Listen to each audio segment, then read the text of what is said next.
So, I mean, I gotta work on a Thursday now. Yeah, dude, you gotta work. Can I have the hat? What? Yeah, I mean, you have the camera laying here. Can I at least wear the hat? Why do you need the hat? Come on, just let me wear the hat. Okay, you can here. There, you got the hat. All right, let me pull this up. Quick. Keith, how's it going, sir? It's going good. How's it going, man? Oh, fantastic. I'm Mark the Monster. I am the star of the Don't Say the F Word podcast. Okay, dude, you're not. He's not. He thinks he's the star. He's got an ego, man. I don't know what to tell you. Yeah, I gotta go with Co. He does. He does have his own shirt. So, Mark the Monster merch is available at our merch table. All the profits go to our local dog kennel. Well, then he's the star. I hate to tell you that. That's You know what? He's the only one who has his own shirt. I don't have my lone shirt. He's got his own. So I guess he might be the star. He just might be the star. Thank you for joining us, man. I appreciate it. How are you doing this cold Thursday in Cleveland? Not sure where you reside, but it's cold in Cleveland.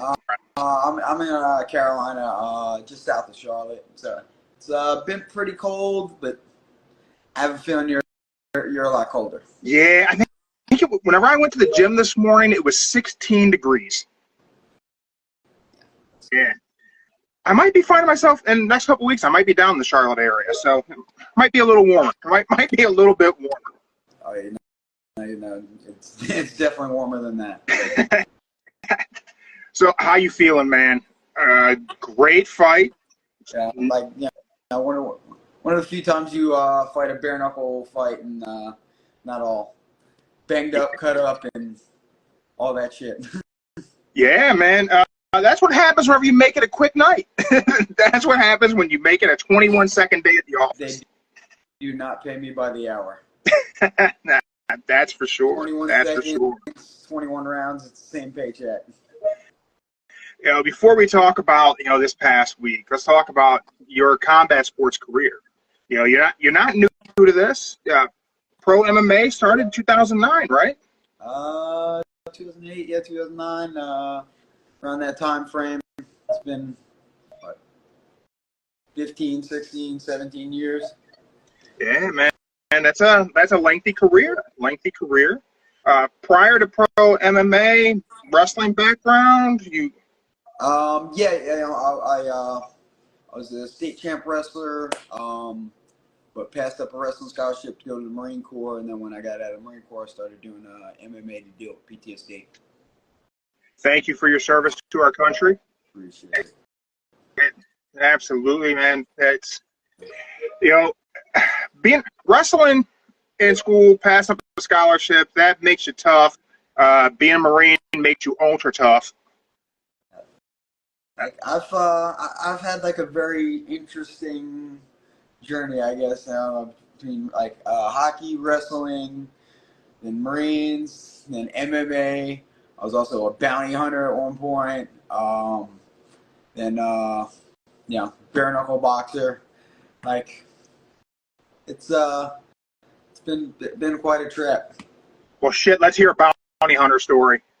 What's the best one? Got a good one. It's funny because the guy that I used to work for, he passed away, but he was actually a preacher. And like super nice guy who's also a phenomenal grappler too. I'm not quite church approved in most aspects of my life. We were looking for a skipper, a skip that she was female, was like she's one of the biggest like meth dealers in the county.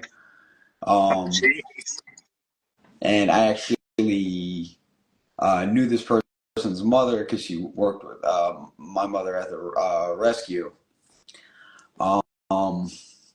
So we like one of the things that we do is we go by especially like 'cause she had signed off on the girl, So like, we go by, like, we routinely visit the family, see if they're there. We had like the right to search the premises for her. While we started our search, she comes over, she's like, "Hey, Keith," she's like, "I don't think he wants to go in this room. Will you search the room for me?" I'm like, "All right, yeah." I'm like, I'm sure, like, whatever you got in there, I'm sure preach don't need to see it. What was it like? It was like a and it was like this like super double wide, like, and it was a makeshift sex dungeon. Oh my God. like like swings and like rebel flags and freaking like knives all over the wall, and like it was just like, and here's the thing, both them people were big, like, and like, like apparently like the dude like did construction and carpentry and shit like that. Like he must have been a hell of a carpenter to make like a sex swing that can hold them big bodies up. Oh my God. Like we get back to the car. He's like, "Oh, like what was in the room?" I'm like, "You don't need to know, freak. You don't need to know. Like it will haunt your fucking dreams." Man, some good enough anchors on some eye bolts. You can support some weight. Apparently. Throw some Loctite in there. You're good to go. Fucking, like, I guess that's the only thing not busting a nut in that house. Oh man, you mentioned your parents' rescue. So part of this live podcast on Instagram, we do have a live fundraiser going, raising some money for Richardson Rescue. We talked a little bit. You said your parents have been running a rescue for like 20 years. Yeah. Up until a couple of years ago, I lost my father. But my mom had started the rescue like a long time ago, and then they've been doing it for over 20 years. Like ever since I was in high school. My parents been into animal rescue and stuff like that. It's actually where I got my dog. What kind of dog you got? He's a little, like, he's part Dotson. We don't know what else he's mixed with, because there was kind of like a gangbang type of situation in the kennel that he came from or something like that. Like, so like anybody could have got it. Like his mom was explorative. So he's all-American kennel mutt. Yep. Best kind of dog. And a rescue dog is a loyal dog.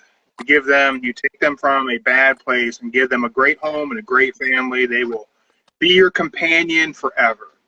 Yeah, like I got him when he was like when he was just able to like leave his mom. I had him as a puppy at the rescue, but he spends a lot. Like every time I got to go out of town for fights and stuff like that, I take him to the rescue and stuff like that, just so he sees how good he has it. When I come home. Just to remind you. He's a lot sweeter when I come home, and like he's been getting humped at the rescue all day. Gotta take him back, let him know where he came from, so he doesn't want to go back. That's it's my own little like scared straight program. That way he doesn't chew up on any of your training gear and keeps your shoes intact. He's learned. That's funny. So combat sports career started 2008, 2009 for you.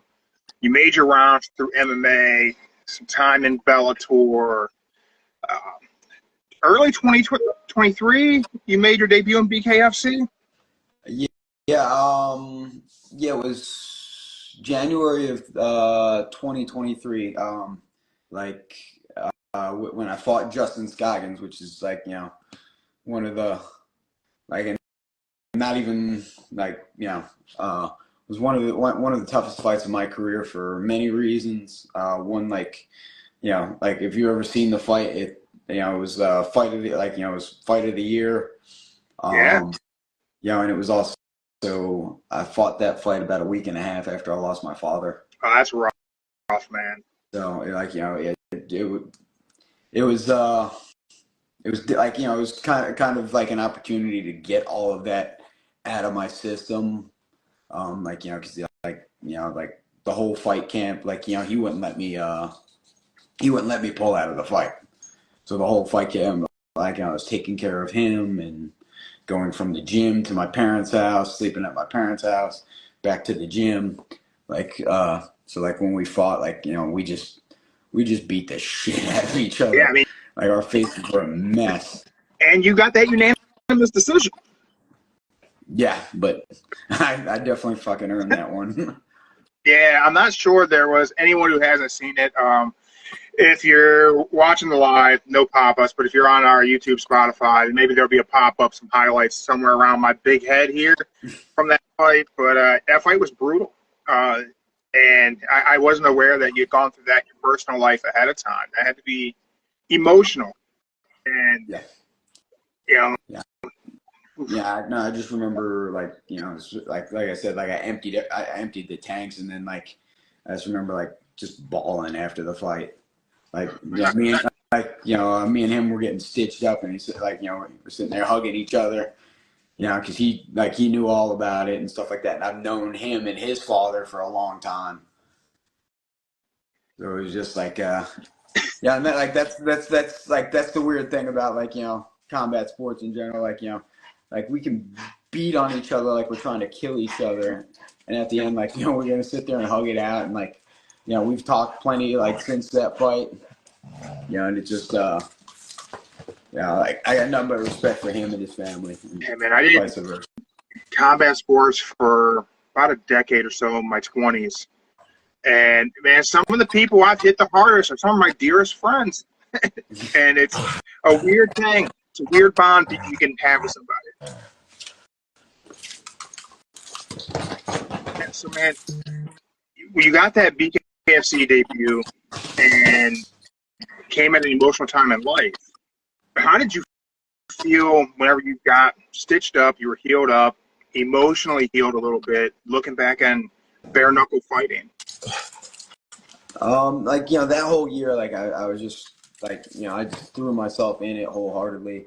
I went from freaking debut to champ, fought 4 times that year in 10 months. Yeah. I had an insane year. I don't know too many people have had that type of year in combat sports in general. I had I had the Scoggins fight, which was I had a fight of the year, I had a potential knockout of the year, and then I dethroned a champ. And after that decision, I had 3 straight finishes. Yeah, man. And to finish Reggie to take the title. And, that was a great fight, too. And to have a second round TKO, right? Yep. Second. And like you said, four bare knuckle fights in a year is crazy.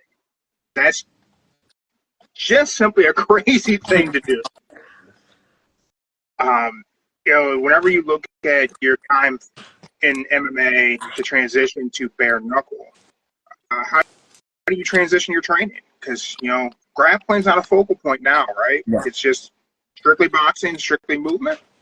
No, I still, because that's the thing for me. I own my own gym and I train I'm the head coach, so and we're still at the heart. We're an MMA gym. Now I have a ton of great bare knuckle students and stuff like that. But my focus. So I still have to do a considerable lot of especially my whole MMA career, I was known as a grappler. That I got 15, 16 submission victories, in MMA. So I still got to do a considerable amount of grappling and stuff grappling, wrestling. It's funny because when I started striking and boxing were my worst skill sets. But I poured myself into it, and it just shows how hard I train and the discipline I have. Shut up. Now he wants to be the star of the show. Yeah. There you go. There we go. But yeah, so like I forgot what I was saying. Striking was your worst thing, but you're still grappling. You're able to build up that striking. Yeah, like yeah, now it is a lot easier on the body, like that I don't have to grapple and wrestle as much, like that like, you know, my especially like, you know, because I'll tone it down a little bit when I'm like, when I've got a fight coming up and stuff like that, because like it's the wrestling and the grappling that freaking really put the wear and tear on your body. So the camps are 10 times easier. Just the fights are like, you know, the fights can be brutal.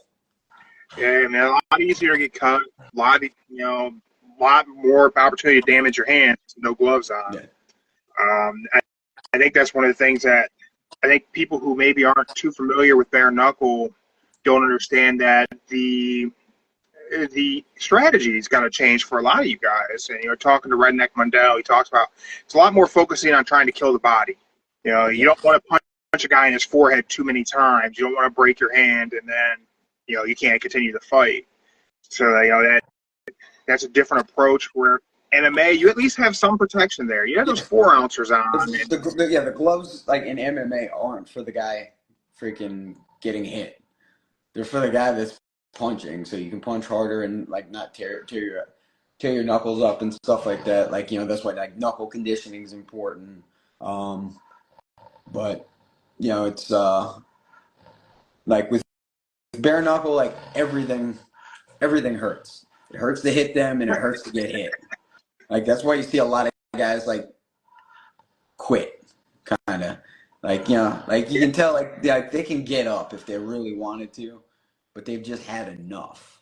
Like you see that a lot more in bare knuckle. Yeah, especially in some of those earlier bare knuckle events, you'd see a lot of guys maybe came in maybe with a little bit of a boxing background, maybe some golden gloves, and they're used to. This isn't a knock, so please don't tag me in there. I'm not knocking boxers, but maybe having pillows is a lot different than thumping up with knuckles and getting thumped with some knuckles. It's a different. Yeah, like and it's just a different like grind, and it's different than what they're used to. Like, you know, like, you know, wrestlers and like wrestlers and MMA fighters, like, you know, they're used to like eating these. They're used to like, you know, freaking like they're used to a different level of violence, like, you know, where it's not nearly as the science is not nearly as sweet. So like, you know, it takes a certain type of boxer to transition and do well. Like especially like, you know, especially early on, like that's why you saw a lot of them struggle when a lot of the MMA fighters were doing good. It's not that they don't have the technical aptitude for it. It's just like, you know, you've heard plenty like, you know, it's bare knuckles for the dogs. You know what, man? It really is. Like, it's one of the things that I think's helped the sport explode is that we talk MMA, we talk boxing. There's a lot of guys who the fight is to not lose, not necessarily fighting to win, but hey, let's not lose. Let's point this out. Let's, you know, maybe the third round we're gonna shoot that strong double and we're gonna hold him against the cage and we're gonna park for 5 minutes. And that's part of that sport. Bare knuckle, you guys are going out there and it's to win, because let's face it, nobody wants to go into overtime getting hit bare knuckle. Like nobody wants to go to that unanimous decision like you got to. Like you want to make it short work. You want to get it done and over with. Because it's not, yeah, we got comments coming in. Flying Hawk 2, thank you for joining us. Bare knuckle is not for the weak. It is not for the weak. Yeah, and like then you also got to worry about cuts and stuff like that. Like, you know, you can't risk the fight going long and then you get cut, and like, you know, because that can end the fight right there, even if you're winning. Like, you know, like when Perry and Alvarez fought, like, you know, it got stopped due to a cut. Eddie Alvarez was winning the fight. Yeah. You know, that's part of the game plan. Like, you know, you got to be like, your body's got to hold up.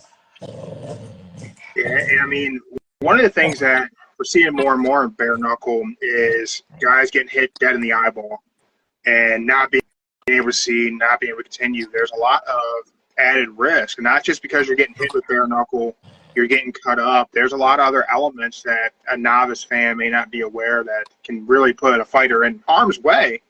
That's a little different from boxing and MMA, where that the glove gives you a bigger surface area, less likely that a knuckle is going to catch you dead in your eyeball. Yeah, no, I had some issues with my eye after the Scoggins fight. You know, like generally, like, you know, like a lot of the reports have said, like, you know, bare knuckles a little bit safer, at least I think in regards to the brain. And like I said, like, you know, it's brutal, but a lot of that stuff heals pretty quickly. Like, you know, like you know, it's a lot of superficial stuff where like cuts, bruises, scraping. Like, you know, you look like Sloth from the Goonies after the fight. But, like, you know, once the swelling goes down and the cuts heal, like, generally, it, like, you know, it, where, like, you know, there's been some MMA fights and stuff like that where my legs were fucking messed up. And, but, like, the eye is a worry. Like, my pupils don't dilate the same anymore. Really? I've got one, like, yeah, like the doctor's always messing with me every time he sees me now, like, he's like, look at this guy, like, it's on drugs. Like, he's like, I got one, like one like dilates a lot bigger and one's a lot smaller. So, like, you know, if I get pulled over by the cops, I'm in. You gotta explain it. Yeah, I'm like, no, I'm not on drugs. I'm just like, I just fight. I just been punched in the eye a couple times. Or get out of the car. Yeah, they're not buying that story. You know, you touched on bare knuckle being a little bit, you know, safer on the brain, and regular fans of our show, my co-host, we joke a lot about the number of concussions that I've had, and my combat sports was all gloved sports, and it was all, you know, some amateur stuff, some shoot fighting, you know, branded events where it was shin guards and things like that. But I think some of the worst damage my brain took was times where I got rocked by a dude wearing boxing gloves, and I didn't lose consciousness. I just bit down on my mouthpiece, and we just kept going. Yeah. And I think in bare knuckle, you're not able to hit nearly as hard because you're not. If you've ever had your hands wrapped, any of those fans out there if you've ever had your hands wrapped by someone who knows how to wrap hands for boxing, MMA, or kickboxing, it's a whole different thing than throwing a TKO wrap around your hand and hitting a heavy back. If someone knows what they're doing, first time I had someone who knew how to wrap my hands, I felt like I could punch through concrete. Like it was like I had a cast. Like, oh, this is going to be great because I'm going to punch a hole through this guy. Yeah. And I think that gives you the ability to really damage someone's brain a lot more. And, you know, a lot of us, we're too tough for our own good. We'll bite down that mouthpiece and keep taking some brain trauma until the brain tells us to stop. Yeah. I think bare knuckle, it's a lot safer for the brain. Like that's what, which, like, you know, that's what we've been hearing. Like, and I think, yeah, there are fighters that, like, they know how to punch bare knuckle to where, like, they've made the transition and stuff like that. Maybe one I think I hit even harder with bare knuckles at this point, because I just throw it when I choose the throw, I'm throwing with a lot of force. Yeah, like, you know, I'm not trying to, like, when I condition my knuckles pretty heavily, and I'm not looking to, like, reserve my knuckles. So, like, when I'm throwing full power punches. Yeah, I feel it after every time, especially, like, you know, after you win and stuff like that. You, like, you know, you'd be trying to shake hands with people and fist bump and stuff like that. Especially once you start drinking, then you feel great. Like when I'm cornering people, like, I spend the rest of the night, like, keeping people from trying to shake my fighters' hands and stuff like that. But when it's me, I don't have me, so I just, hey, what's up? Ow. Yeah. Have you broken either hand in bare knuckle? Not in bare knuckle. I actually have a plate and 6 screws in my right hand from an MMA fight. I was fighting for LFA and I broke it in the first round. Like you can literally hear it on TV because I was standing over top of him and just went. Get back to the corner. I'm like, dude, I think I broke my hand. He goes, your cardio's fine, man. I'm like, all right. I guess we're just not gonna do it. We'll deal with this after the fight. Second round, like I took the guy's back, freaking went to sink in a rear naked choke, and as soon as I grabbed my hand, I just felt crunch. I was like, no, all right, this one's going to a decision. Like I threw it the rest of the fight, won the fight, but it was fucking brutal. Like it was, if it wasn't for the wraps, it would have been poking through the skin. Oh my God, that's rough. You know, with that injury, and you talk about how you transition, looking to focus on hitting with a lot more power when possible and bare knuckle. Have you had to kind of change a little bit of your approach to your striking? I try to think of if I were to compete in bare knuckle, I'd really want to. MMA, I could get away with. My left hook was always real loopy, and I was rarely ever catching with my first two knuckles. If it was just a big loopy, I got big hands. I could throw it. I might catch it's gonna be a good shot. And I think bare knuckle, I feel like I would try to stay a lot tighter. I would try to maybe do my best to never land on the last two knuckles because that's how you get that boxer break.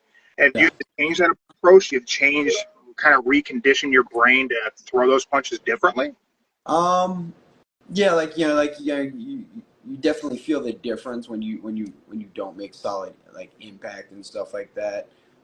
If you hit with the other two knuckles, one like when you're doing knuckle conditioning and stuff like that. I hit a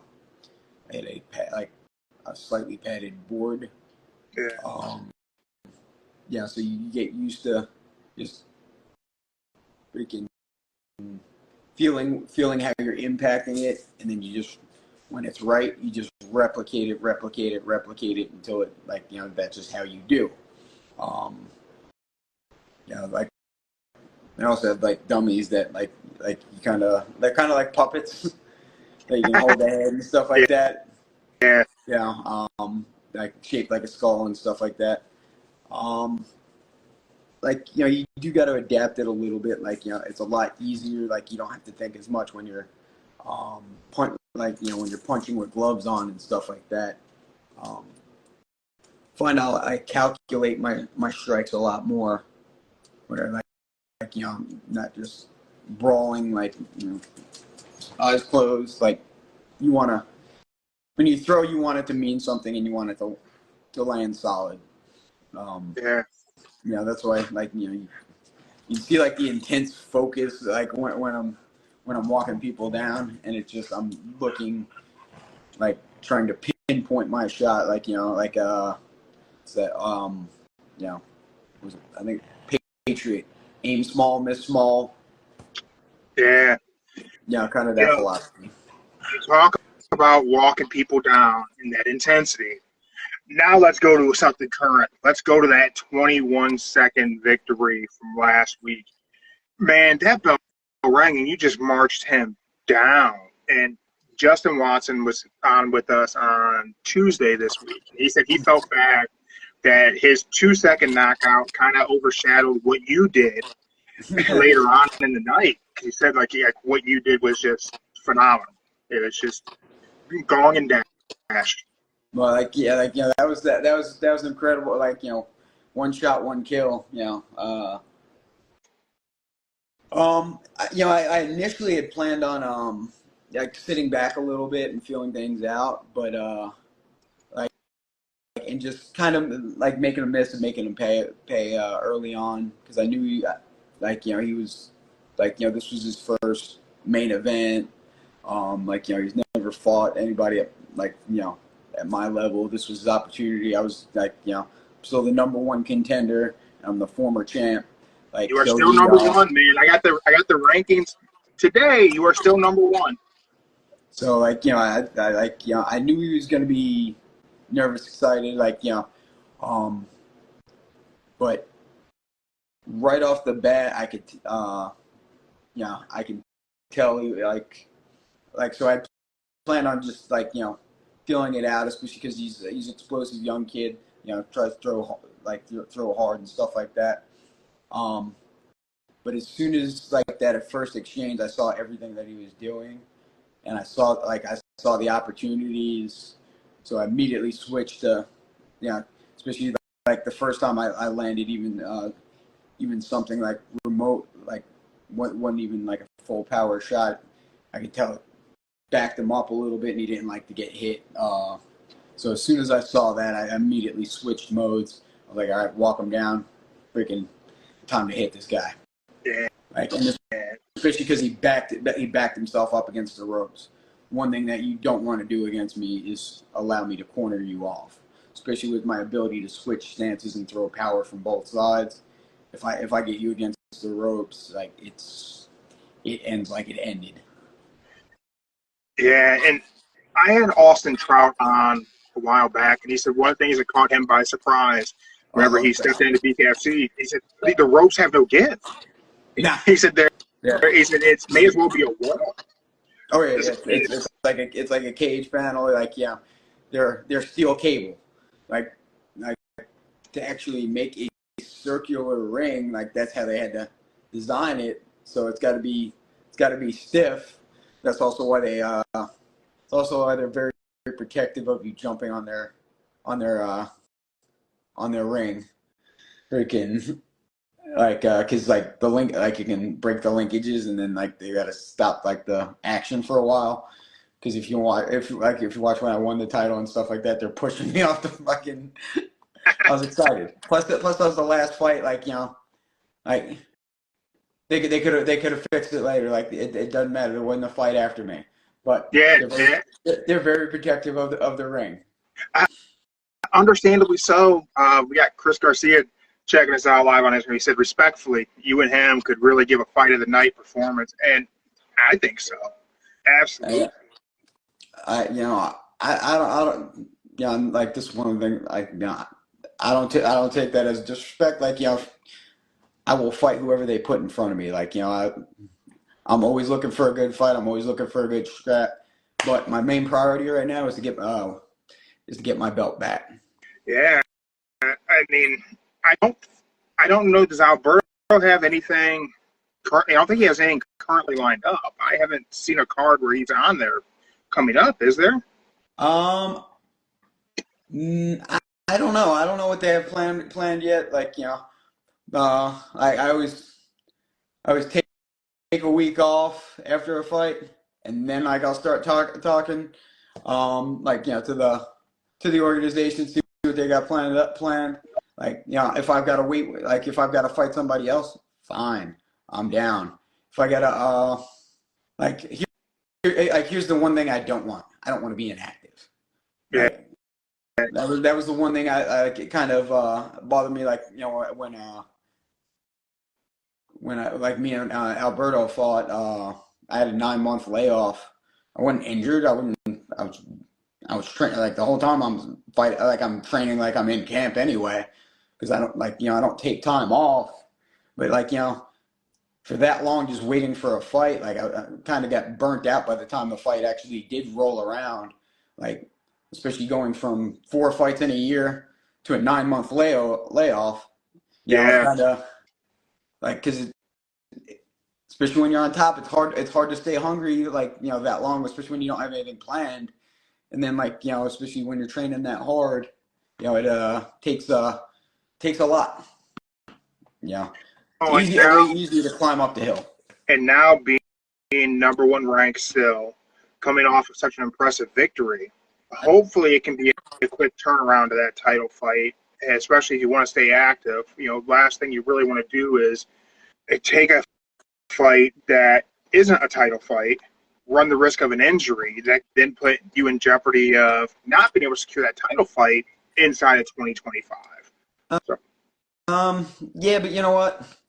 I don't plan I don't plan around. I don't plan scared. I don't like if I've got to go through somebody. I'm not going to sit there and wait and see and or try to wait it out. Like I don't give a shit. If they want to put somebody in front of me before that, all right, I'll go through them too. I don't care. So we could see you and Chris. You and Chris could happen. I'm not like, I'm not here to. I didn't get to into bare knuckle boxing to play it safe. I Like, mean, that's a damn valid but point. I'm not That's getting a any. damn good point. I'm also not getting any fucking younger. Like fucking, like I'm already a freak. Like to be having my, because like that Blas fight was the first time I lost a fight in like 6, 7 years. Like I just turned 41 week and a half ago, 2 weeks ago. I was gonna say you're Like 41 now, so like I'm 42. yeah, I like can imagine me doing bare knuckle at 42. like I couldn't.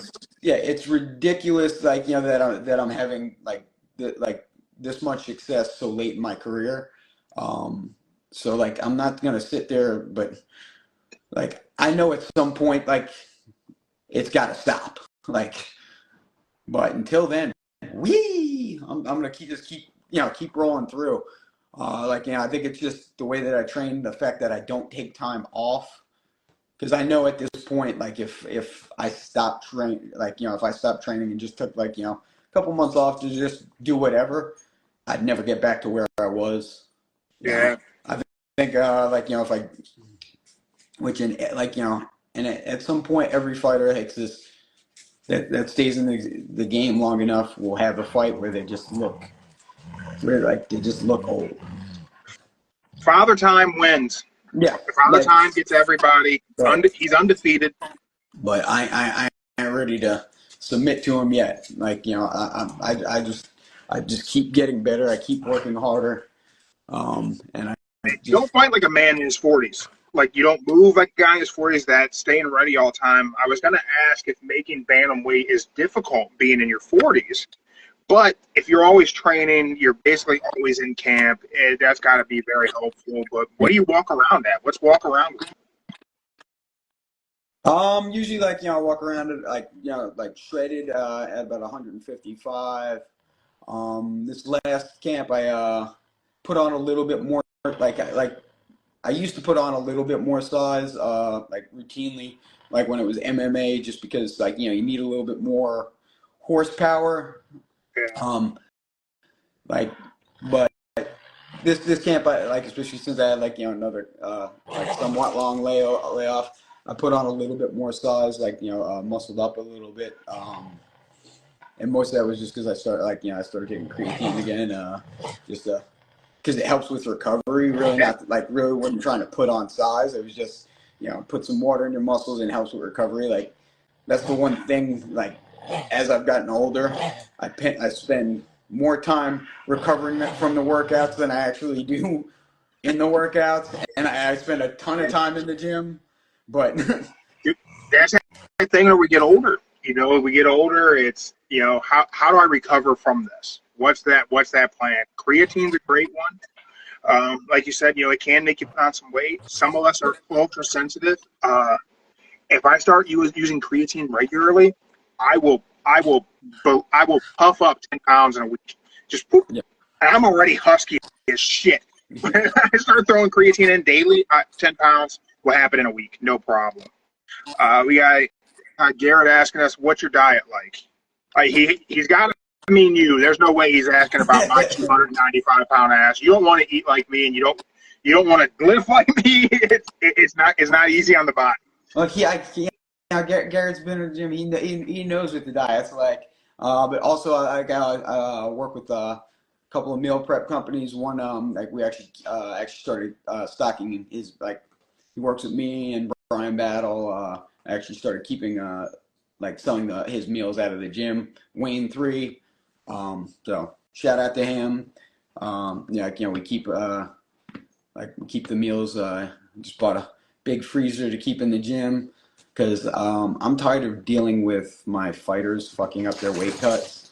So I was like, all right, we're gonna keep this in house, and Dude, either you eat right or you just buy the meals from us and eat right.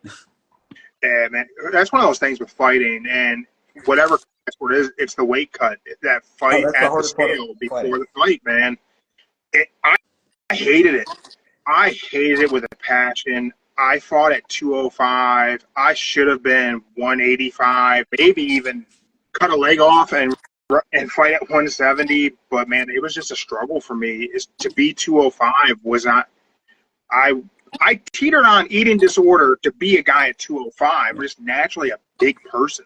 But again, man, that was a long time ago for me. I like eating. I switched from MMA to competitive strongman, where I could eat whatever the hell I wanted. a lot easier gig, and no one's punching it. Yeah.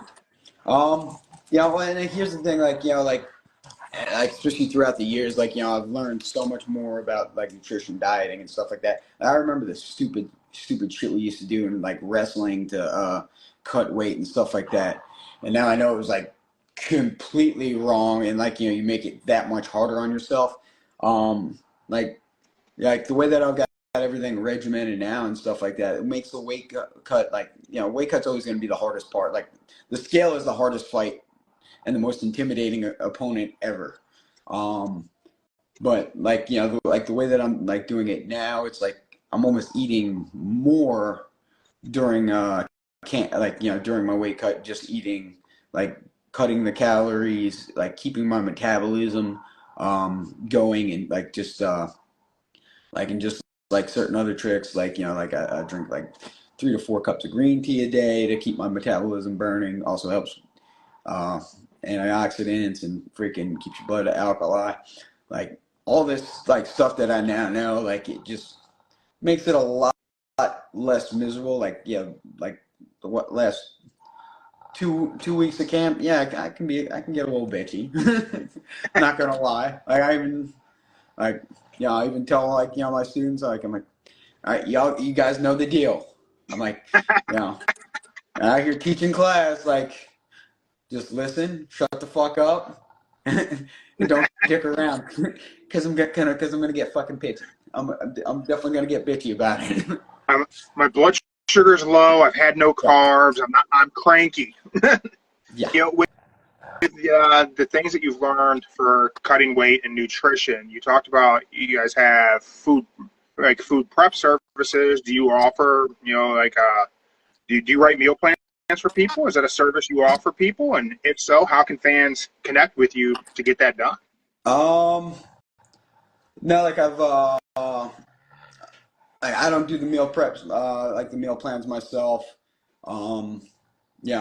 Especially because they've got to be tailor made for especially when I fought Reggie, I used a nutritionist and stuff like that. Help that greatly. I used Megan Murphy, great nutritionist. She did everything, but she also did certain testing and stuff like that to really make sure it was fine tuned. Especially if you're competing at a high level, you want to invest in yourself. Is the shit cheap? No, but if you want to compete at a high level, those are the sacrifices that you need to make. I don't do it. I'll help my fighters and stuff like that, and sometimes I'll even go shopping with them, because a lot of it is just don't consider a diet,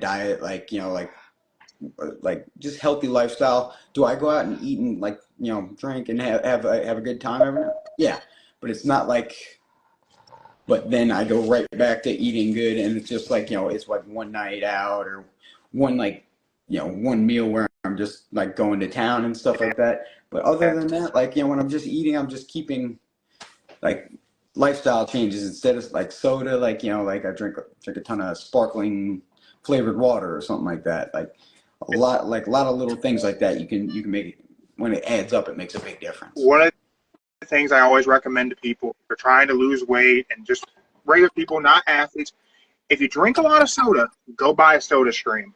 Yep. Just carbonate the water in your house. It's easy. It's right there. You don't even got to plug that damn thing in. You just click it in, hit the button. Yep. And then you get those little Mios and stuff like that. It's a quick, easy thing everyone can do in their life to be a little bit healthier. Yeah, there's so many little substitutions. And here's the thing: not every meal has to be phenomenal. most of what we're eating is like, I don't consider it food. I consider it fuel. Now, like, am I also a foodie? Like, yeah, like I like to hit up these like nice fancy restaurants, try new things and stuff like that. But those should be like delayed. Like, I'm big on delayed. Like any fighter needs to be a fan of delayed gratification. Yeah. Like, like I put in this work so I get this. Like I earn my treats. I earn um, Gotta like earn the cake. yep. That was a thing for me, man. I always hated tuna when I was fighting and cutting weight, and it was such a staple of my diet of just cracking open a can of tuna, draining it, and just throwing that in my mouth, and then jumping rope for an hour. Yep. And it was always like, are you ever mad at the guy you're fighting? No, but I'm mad that I had to eat tuna, so I'm gonna punch him in the face for that shit. I gotta go through all this because some guy thinks he can beat my ass. Yeah. So I'm gonna. I gotta go to his hometown, and I gotta fight him because I had to eat tuna. Yep. And that's one of the important things about like the process of cutting weight and stuff like that. It makes you ready to fight. Like you guys go through all this because some guy thinks he can whoop your ass. Like it kind of gets you in that mindset. Like it is a very important part. Like because like I'm usually a nice, happy, lovable guy, but once that weight cut starts kicking in, I'm ready to fucking commit murder. Now you're ready to fight. Well, that's looking ahead at 2025. I know you said you'll fight whoever David Feldman and Nate Shook put in front of you. You're down to go. But if I gave you the pencil and I let you book your 2025, who is next opponent for you, and then who is the opponent that follows? Who's the opponent that what? Who is the next opponent after that? Your first opponent, 2025, who do you want? I'm going to assume it's Alberto. But then after that, you go through Alberto, you get that belt back. Who would you like to defend that title against first? That you would assume correctly. That's on my to-do list. That's the first name that pops up. And it's one of those things like I don't think there's not a lot. I don't think there's a lot of people that want to fight either one of us. So you might as well just fucking put us together. Yeah.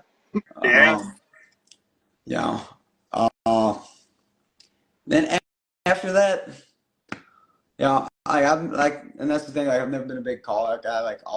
The only person that I've ever called out is because they have the strap around their waist. Honestly, I'd be excited to see who wants to step up and try to take it from me when I get it back. Don't really care. Now the bantamweight division's definitely growing. Like now there's when I won there was nobody else had established themselves, and that was part of the reason why I got bumped up so quickly. Even Alberto, nobody really knew who he was when we fought, and that was part of the reason why it was hard to get super hungry to fight him. Now he's shown who he truly is. Because at that when we now fought, he's 6-0. 6-0. Yeah, when we fought, he hadn't really he was only 3-0, 2-0, or 3-0. I think 3-0. Yeah, I think he was 3-0, and he hadn't had any super big name opponents yet. So it was just but now he's shown he deserves to be up there, but he just deserves to be one slot lower. Yeah, man. I think 2025 is gonna be a great year for bantamweight. I think you have a lot of talent in there. I think the top five's a killer's row. Yeah. Chris Garcia was in here. Said he would love to do it with you. They got him currently number 4 today. I thought Chris was higher than 4, but they have him number 4. But I think as BKFC grows, I always think there's a weight class that stands out each year as we grow. And I think bantamweight is poised for 2025 to be the year of the bantamweights. There's a lot of good names in there. The guys have really stepped it up and coming up, but It's the reason why I got a number 1 by my name, and but I'm trying to turn that 1 into a C. Yeah, I think that day's coming. I think that day's coming. I don't know who else they would give Alberto a fight with besides you. And you're coming off a 21-second victory. You're healthy, ready to go. So I don't think there needs to be a long wait before we see you go for that title fight. From a promotional standpoint, I think for Dave Feldman and Nate Sugar, they could be smart to capitalize on that 21-second knockout. Just ride the wave and book you and Alberto, Q1 of 2025, make it happen. But Keith, man, thank you for joining us. I appreciate the time. Everyone, please go to the fundraiser for Richardson Rescue. Donate some money to the pups. The dogs are way better people than people, and it's a good opportunity to give back. If you buy any Don't Say the F Word merch from our merch table, link, of course, is in the bio because it's a podcast, and that's where all the links happen at. Absolutely 100% of all profit from any merch purchase from our merch table goes right to my local dog kennel, Lorraine County, Ohio. It's the Lorraine County Dog Kennel. I'm not keeping a dime. It was going to be just for the month of November, but I'll be honest, I don't need the money from the merch, so I'm just giving it all to my local dog kennel. So if you guys have an opportunity, you want to pick up a Mark the Monster, I have ADHD, attention deficit, hey donuts.